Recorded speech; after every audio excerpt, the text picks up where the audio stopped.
Is this thing on? Okay. So, coming right back, using Prism, just because I want to get this done with. So, I learned this lesson long ago. StreamYard's good for some things, and Prism's good for other things. And this appears to be the best way to work this right now. So, I'm just going to pick up with this debate so we can finish it right where we left off.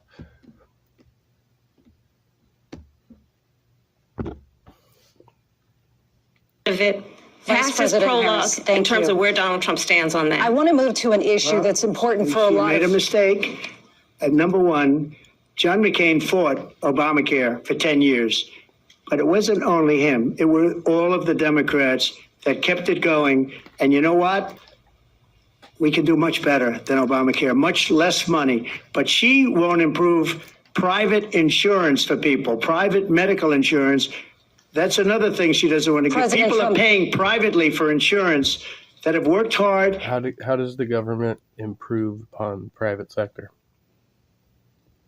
And made money. Right? Like, isn't that's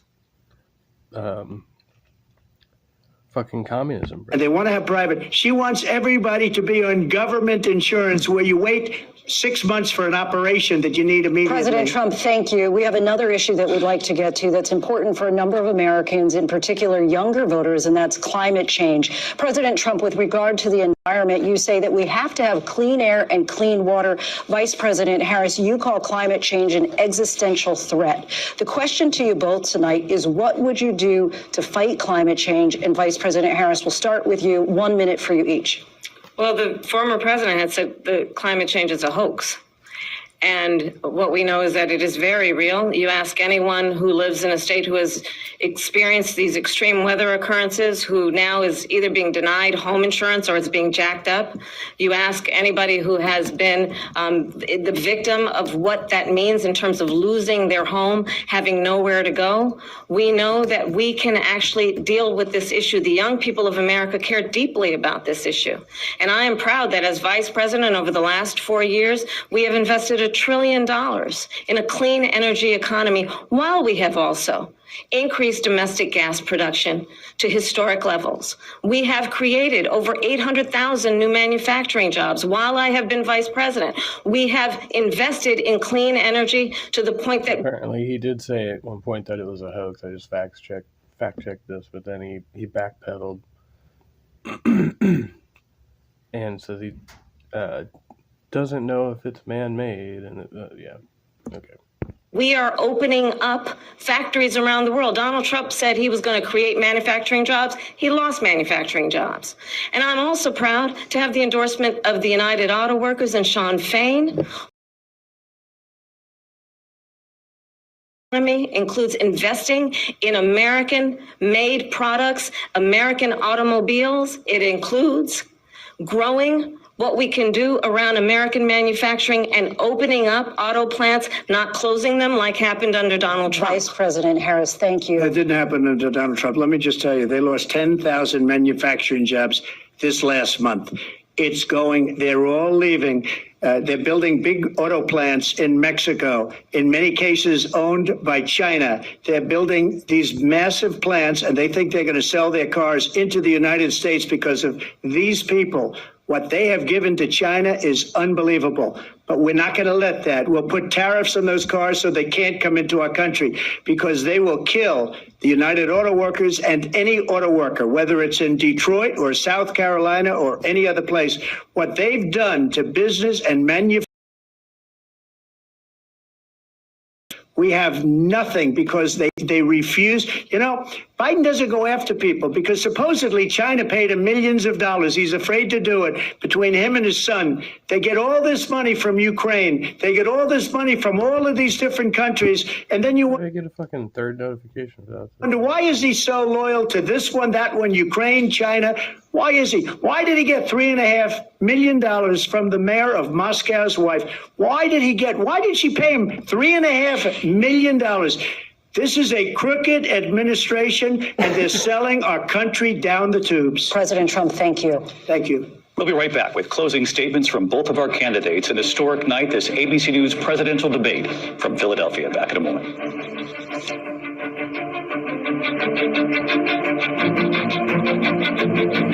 The fucking painful. ABC News presidential debate. Yeah, we get it. Attempt to take us backward. The ABC News presidential Constitution Center in Philadelphia, Pennsylvania. Here again, David Muir and Lindsay Davis. Welcome back tonight. The time has come for closing statements, and Vice President Harris, we begin with you. So I think you've heard tonight two very different visions for our country. One that is focused on the future, and the other that is focused on the past, and an attempt to take us backward. But we're not going back. And I do believe that the American people know we all have so much more in common than what separates us. And we can chart a new way forward. And a vision of that includes having a plan, understanding the aspirations, the dreams, the hopes, the ambition of the American people, which is why I intend to create an opportunity economy, investing in small businesses, in new families, in what we can do around protecting seniors, what we can do that is about giving hardworking folks a break and bringing down the cost of living. I believe in what we can do together that is about sustaining America's standing in the world and ensuring that we have the respect that we so rightly deserve, including respecting our military and ensuring we have the leading force in the world. I will be a president that will protect our fundamental, including the right of a woman to make decisions about her own body and not have her government tell her what to do. I'll tell you, my career as a prosecutor, I was a DA, I was Attorney General, United States Senator, and now Vice President. I have one client, the people. And I'll tell you, as a prosecutor, I never asked a victim or a witness, are you a Republican or a Democrat? The only thing I ever asked them, are you okay? And that's the kind of president we need right now. Someone who cares about you and is not putting themselves first. I intend to be a president for... I'm just reading Kamala's latest tweet from 3 hours ago. It says, I want Americans to be able to save for their child's education, take a nice vacation from time to time, and buy Christmas presents for their loved ones without feeling financial stress. That's what my economic plan will build toward. All Americans, and focus on what we can do over the next 10 and 20 years to build back up our country by investing right now in you, the American people. Vice President Harris, thank you. President Trump? So she just started by saying she's going to do this, she's going to do that, she's going to do all these wonderful things. Why hasn't she done it? She's been there for 3.5 years. And now I'm looking at Trump's latest tweet on X or whatever the fuck it's called. It says TrumpForce47.com. It's from 11 hours ago. Wait, there's a video.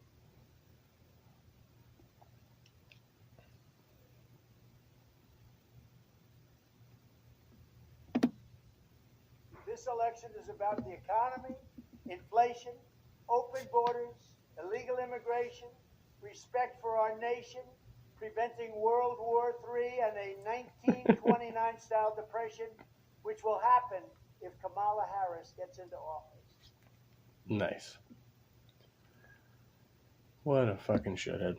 They've had 3.5 years to fix the border. They've had 3.5 years to create jobs and all the things we talked about. Why hasn't she done it? Hey, Halsey, good to see you.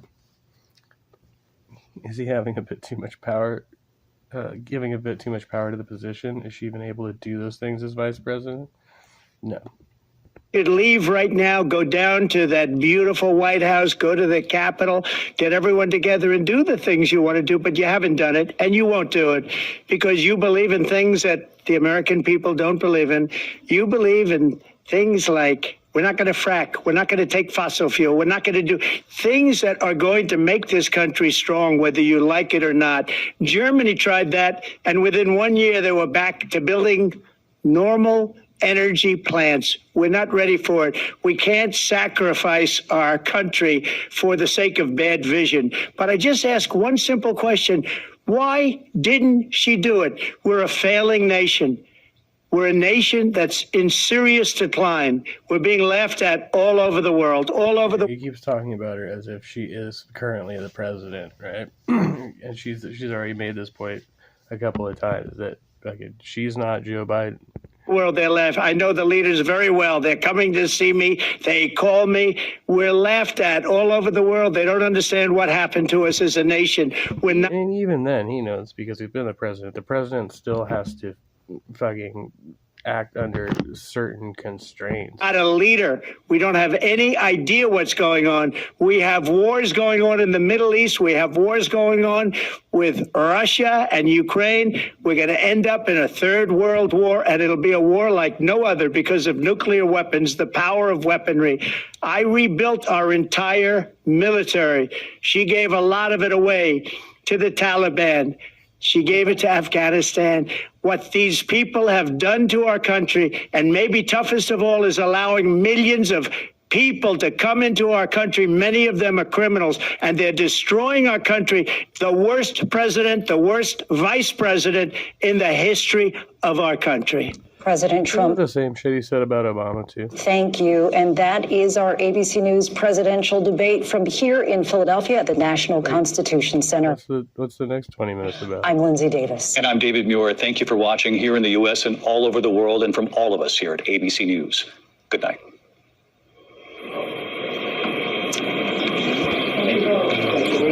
And we are here live on ABC with our post-debate comments. I'm Martha Raddatz. It was a lively debate from the economy to abortion. Post-debate comments. I guess I had to replay that too. Well, that's just exceptional. It's amazing. Nothing to see here, folks.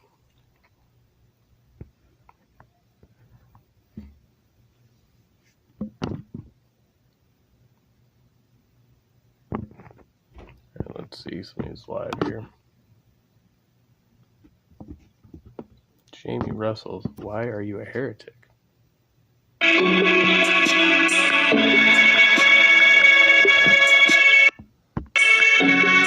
won't do that if he's premiering it right now.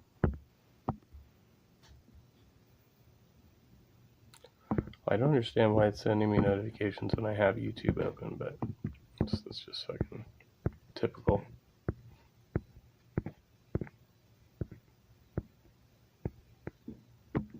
Transpositions is on right now. I can't hear a fucking thing. And I'm pissed. I can hear you. I can't hear at good times. Why can't I hear anything?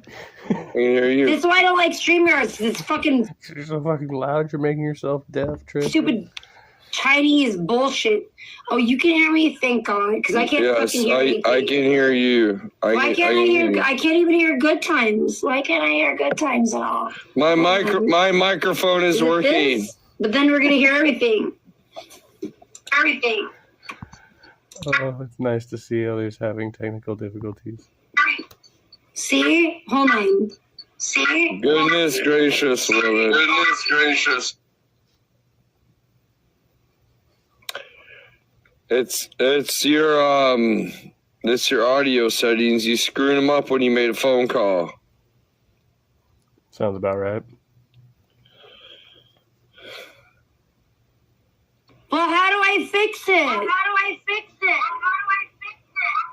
You did this the other night too.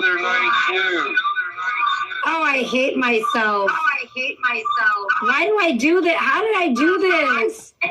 There's been too much going on tonight. Shut up. Oh, I'm fucking dying right now.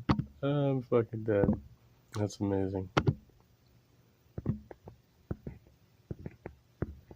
Let's see what else is on here. Anything good?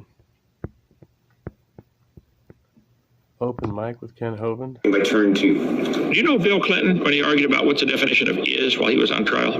What do you mean by turn two when you say an enemy but turn to a dog? What does turn to mean in that sense? did the amoeba over many generations slowly become a dog through many adaptations. What do you mean by turned to, when you say an amoeba turned to a dog, turned into a dog? What does turned into mean in that sense? Well, I'm showing the chart that they use. The amoeba turned into everything. What does turned into mean? Became, let's see. Evolved. Changed into. Is that better? You like the word changed into? Okay, well, I'm asking you, like, how are you using it? You should know what the words you use mean. It seems like you don't. Well, I think anybody with half a brain cell still working would say this chart shows that the dog came from an amoeba and the flamingo came from an amoeba. And if you go back to where these lines cross, there would be some kind of common ancestor right there between flamingo and dog. Do you believe this chart is accurate? It represents science? Yeah, I do. And since we agree that came from means descended, then yeah, I think that is science because we have evidence that these animals descended from earlier life forms. We have evidence for that in the genetics. We have evidence for that in the fossil record. And there's also evidence in the morphology of the anatomy of animals, comparative anatomy. There's lots of lines and embryology. And I'm not like Gishgal, I'm just saying there are lots of different fields of science that show evidence that animals descended from earlier, less complex organisms. And those scientific fields not only confirm evolution, but they also cross-confirm evolution, which is interesting and which is good proof because they're different fields that often have nothing to do with each other. That's why evolution is considered the scientific theory with the best amount of evidence because it has so many different scientific fields that cross-confirm each other to prove it. So that's the evidence. Okay. What's your evidence that animals have common designer? All of those evidences you gave are equally proof or evidence for a common creator. Who made it? Explain how. Okay. If I walk through the woods and find somebody carved on a tree, John loves Mary, and I walk a little further and find somebody else carved on a different tree, Herman loves Sally. These guys are using the same code, same English letters. And they're both evidence of an intelligent design. So the fact that there's a DNA code that's way more complex than our English alphabet. Evidence of the language. There's some single-celled creature that have 16,000 chromosomes in a single cell. So? You really think nobody designed that? Yeah. Okay, I know you do. You want to believe that, and know why, I think. How do you know what I want to believe? Can you read minds? That would be an easy read. Yes. Oh, why is that, Ken? You don't want there to be a God telling you what to do. You don't want there to be a God telling you what to do. Yeah, it was just terrible. AJ, you're running from the Creator. That's your problem. How do you know that? That's what my Bible tells me. My Bible tells me. Does the Bible talk about my beliefs? Or what verse is talking about? Yeah, carving your name on a tree is evidence of intelligent design. People in general that try to do what you do. It's malarkey. Try to justify their behavior and their rejection. So you're saying the fossil record is evidence for the dog and the flamingo having a common ancestor. Thanks, Sandy. Yeah, I was just kind of checking out what was live now, so probably gonna wrap it up soon. That debate was just not fun. We need to turn it around and have some laughs. Ancestor. Now, what do you mean by my behavior? What behavior? I'm baffled by what you could be referring to, Kent. You're baffled. Yeah, I know. I have the foggiest idea by what you mean by my behavior. Like, what do you mean by that? Oh, okay. Yeah, I don't know. What do you mean by that? You want to go down that road, AJ? Yeah, please tell me. Let's go there, dude. We've been down there before. Okay. Do you believe homosexuality is okay? Yeah, I don't see any reason why of course this is completely off topic, but why two consenting adults who I don't see anything wrong with them being in a relationship or being married or having consensual sexual activity with each other. Okay, do you see anything wrong with Good evening, Christian Carpenter. Good to see you. Man and his dog if they consent having sexual relationships? Yeah. Do you see anything wrong with a man and a young boy having sexual relations? Oh, I see lots of things wrong with that, and if they see wrong with homosexuality. Oh, we're way off track here. Are they going to shut our channel down, Joseph? Joseph? Just took him off. Huh? Okay. Yeah, trying to get our channel shut down. I guess, okay. Well, all the things that you gave for evidence are just as much evidence of a common creator. I trying to get our channel shut. think the DNA code is really complex, and that's proof. So somebody really smart wrote the code. The fact that there's similarities, I've covered this 100 times, indicates that animals or creatures have a common need to do something. I've said the code to create a robot to flex its fingers. How many lines of code are necessary to tell the robot to flex its fingers? Probably thousands of lines of code. Probably humans have thousands of lines of code to tell us how to flex our fingers. And probably the monkey has thousands of the same lines of code because it's doing the same thing, flexing its fingers. So that doesn't prove a common relationship. It proves, to me, it proves a common creator wrote the code. Anyway, I pray for you, AJ. I think God wants to get you converted, get you into his family. I think you've been process here. Okay, thank you, Joseph. Yeah, that would get our channel shut down, as it's trying to do. Okay. Let's see. I know he's going to say, how do you know what I'm trying to do? Okay. He's jealous. Let's see. Okay, we got another guy. He's got a mouth on him. Oh, this guy? Yeah, any cursing, take him off. Okay. Didn't I talk to that guy before? Was he on our channel, or just, I know I've answered some of his questions. No, Ken, you never talked to me before. How are you doing, my friend? I'm doing great. How do you pronounce your first name? Kurisi Yamato would be the online alias. Kurisi Yamato, that's a made-up name? You don't show your face or your real name? I'm Kent Hovind. There's my face. Go ahead. I'm not ashamed of it. Go ahead. Yeah, okay. Let's hear it, Kurisi. I love how Joseph thinks I'm going to seriously be a problem here when I'm not. I was actually genuinely curious. Why the King James version of the Bible, a version from 1611 that, from my understanding, was written and sort of, what would be the word to use, customized, so to speak, to fit the will of this King James that it's named after? I legitimately want to know the reasoning, because I'm not super familiar, having grown up around a Baptist area, but not being super religious growing up. I'm genuinely not familiar with the details on that. So please explain. Well, on my video number 7 of my series, I cover that answer for 45 minutes about the King James and the history behind it. King James had nothing to do with it other than he paid the bills. He did not translate it. He hired 57 of the top translators in the world. They spent 7 years on the project, getting all the older manuscripts they could find, looking at all the previous translations. They did use an awful lot of the Geneva Bible because it was very, very good. And so after 7 years of hard work, these brilliant scholars said King James. They didn't even call it the King James Bible. It's called the Authorized Version. Today we call it King James. King James had nothing to do with it other than he paid the bill. That's all. He hired the guys for. According to this, I just searched it up. King James disliked the Geneva Bible because of its annotations, which he believed were very partial, untrue, seditious, and savoring too much of dangerous and traitorous conceits. That's a quote, apparently. He particularly objected to the annotations, interpretations of some biblical passages, which he saw as anti-clerical and subversive. For example, the Geneva Bible's annotations challenged the doctrine of the divine right of kings, which King James advocated.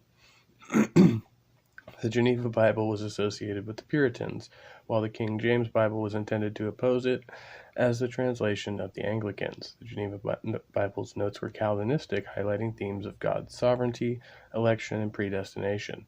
The King James Bible incorporated the Geneva chapter and verse breaks, but it did not include marginal notes or cross-references. 7 years to do that job. I think God is obligated to preserve his words for us someplace.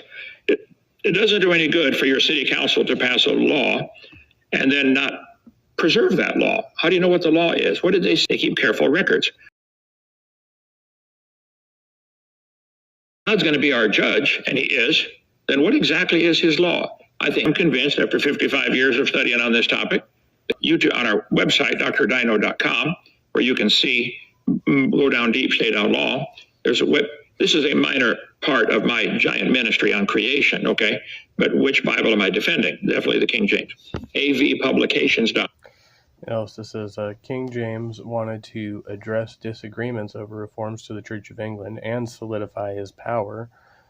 King James wanted to strengthen his image as a political and spiritual leader, and King James was responding to pressure from Puritans who requested this new translation of the Bible. .com is a whole channel, whole website about that one question: why the King James? I've got quite a few books up here, if I could reach them, about this topic. We sell them there just go on our channel and see it. So I believe that is where God preserved his word. I don't think there's a single mistake in it. Now, the printers, when they set up the type to print it, they made a couple mistakes, and they quickly corrected that in the next couple of years. So the original 1611, I'm not in love with that number, but the King James translation that they made, once the printing errors were corrected, is, I think, flawless. So, okay?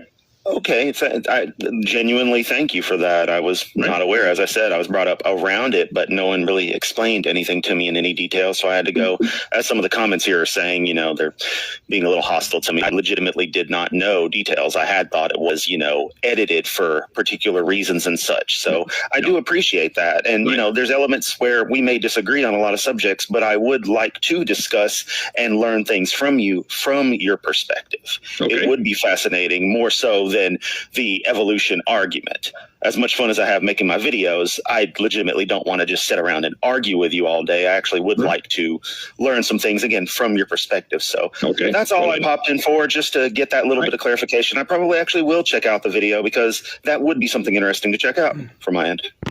Sounds great.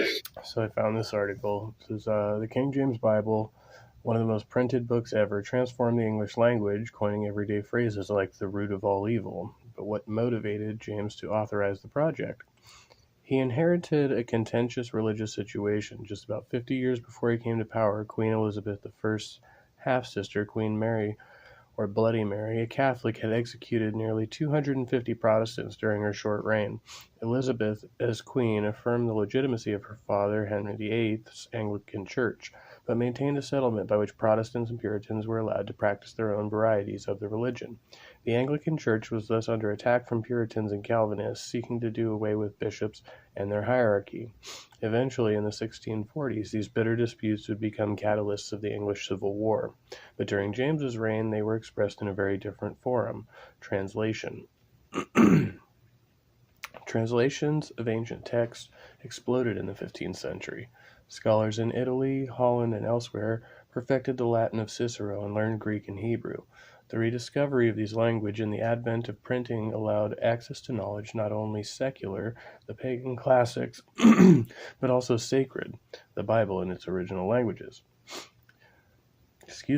The new market for translated text created an urgent demand for individuals capable of reading the ancient languages.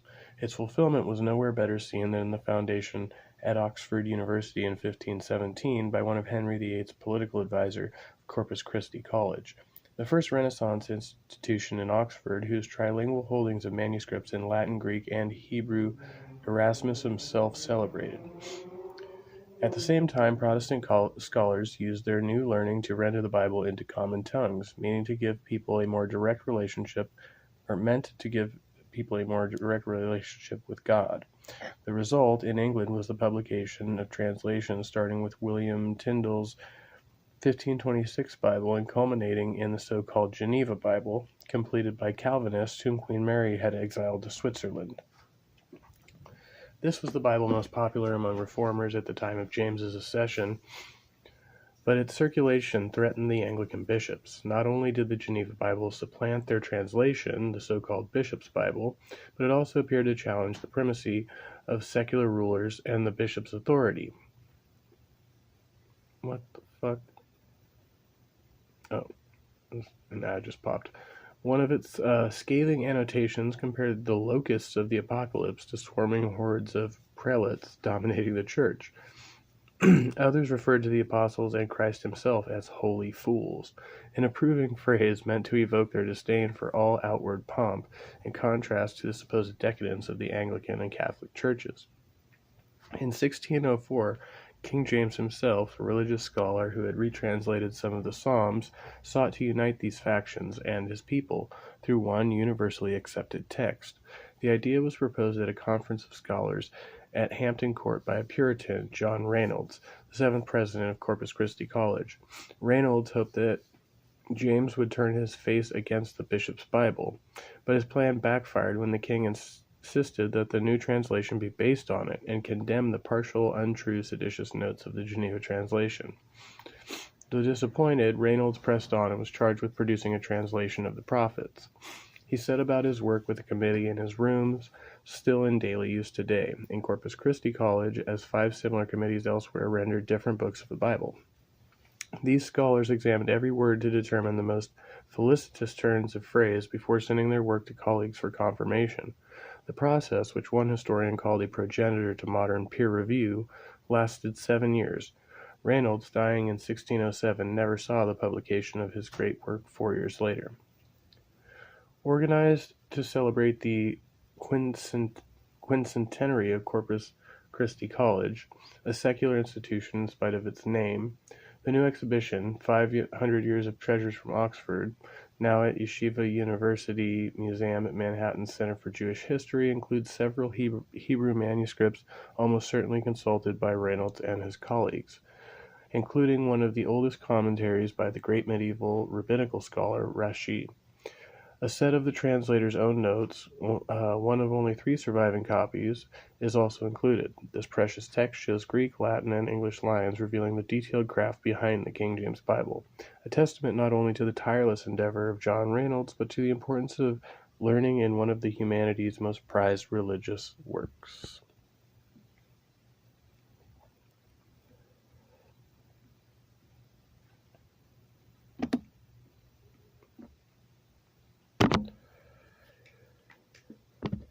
All right. Well, I think that's about all for me now. So, yeah, I'm going to shut her down. Apologies to Mike for using his line. It just came out. I wasn't thinking. No, I did use the old Answers in Atheism closing for the last one. So,